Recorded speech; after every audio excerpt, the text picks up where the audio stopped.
Hey, I'm Rob from JTRPodcast.com, and at Essen Spiel 2018 I played Gravity Superstar. And in this game you have a number of these tiles laid out on the table depending on the player count. You have between 2 and 6 tiles, and there are stars randomly on these certain symbols on the board. And players take turn taking these 3 actions.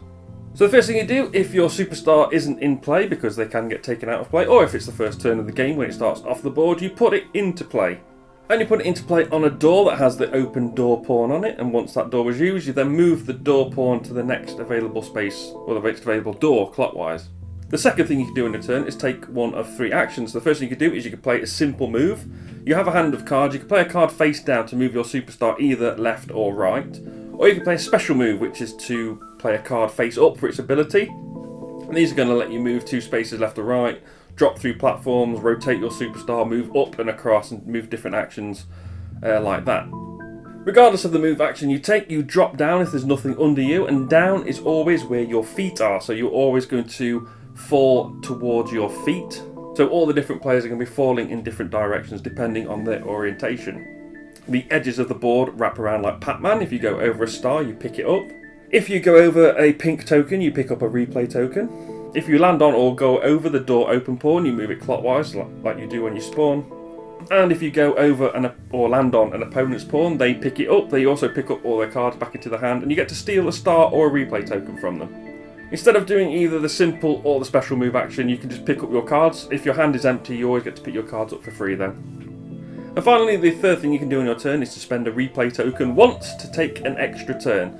And when there are between 4 to 12 stars left on the board, depending on the player count, players are going to go around taking equal turns, and then you're going to do some scoring. You get 1 point per replay token you have that you haven't spent yet. You get 1 point per star, and for every pair of stars of the same colour, you get a bonus point.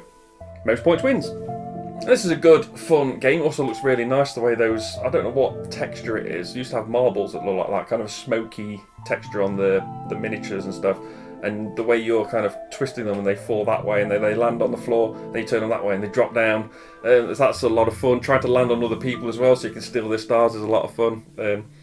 Not a very nice thing to do, but it's part of the game, so hey, why not do it? As I mentioned, it does look very pretty on the table. It's also a very good puzzle because you're trying to figure out, okay, how can I get from where I am to over there, because I want to collect these stars, because these stars are worth something to me, so I want to kind of move over to here to land on this platform, then use this card to rotate so that I pick up this star, and then hopefully, so a lot of the times what you're trying to do is turn so that you fall, and then turn again so that you fall, and maybe collect 2 or 3 stars in a turn, because that's always something fun to do when you manage to collect a load of stars. If you can collect a couple of stars and land on someone else and steal one of their stars as well, that's a good turn. And then you can play a replay token and have another turn, which is always good fun. But yeah, this is one I saw, I can't remember if it was Origins or Gen Con preview, and I thought, oh yeah, I want to give that a go. I'm glad I got to play it. I didn't pick it up because I was running low on luggage space at this point in the week, and I was being very careful about not spending any money because I won't be able to get the games home.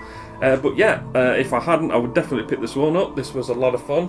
That was Gravity Superstar. Remember to like, share and subscribe. You can follow me on Twitter at JTRPodcast to find the blog and all the links to my other social profiles at JTRPodcast.com. I've been Rob, aka Jesta ThaRogue, and I'll see you soon.